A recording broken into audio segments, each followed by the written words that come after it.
Bonjour, c'est Karine de chez Acaderm. J'espère que ça va bien. Aujourd'hui, je vous parle des ingrédients dans les cosmétiques.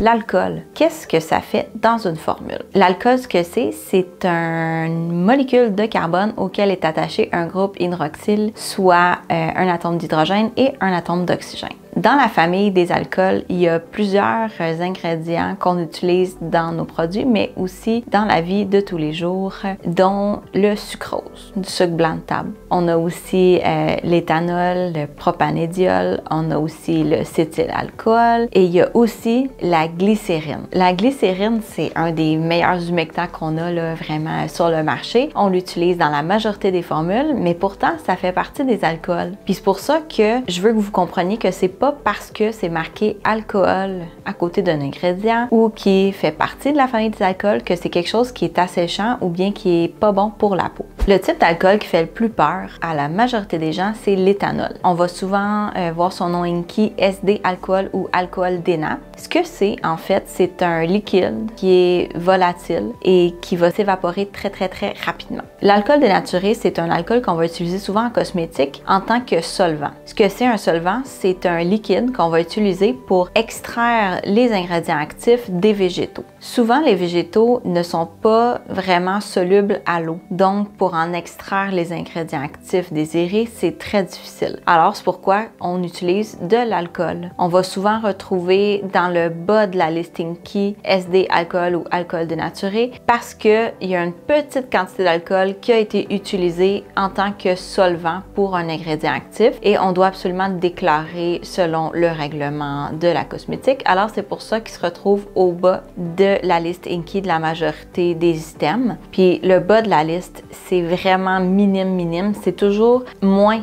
que 1%.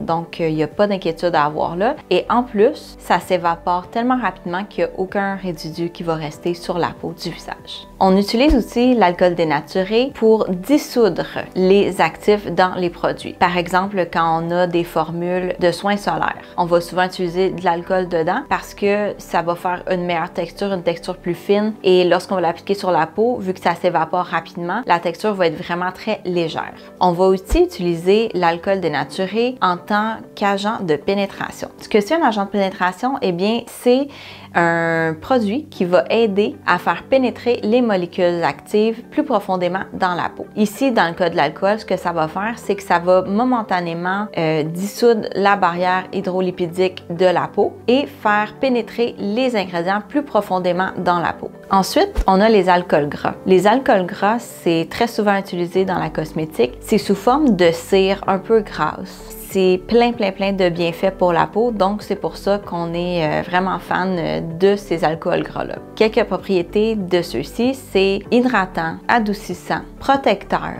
filmogène et émollient. Mais le plus génial dans tout ça, c'est que c'est biodégradable. Les alcools gras sont souvent utilisés en tant qu'agent de texture. Agent de texture, ce que c'est qu'on ajoute un ingrédient à une formule pour rendre la formule plus onctueuse, plus crémeuse. Mais on utilise aussi les alcools gras pour maintenir la formule ensemble, donc pour ne pas qu'elle se sépare. Quelques noms que vous pourrez voir sur la liste INCI des produits que vous utilisez sont entre autres cétéarylalcool, cétylalcool et stérylalcool. Alors, j'espère que j'ai pu mettre un peu de la lumière sur qu'est-ce que les alcools dans les cosmétiques. Alors, je vous retrouve dans la prochaine capsule. Bye!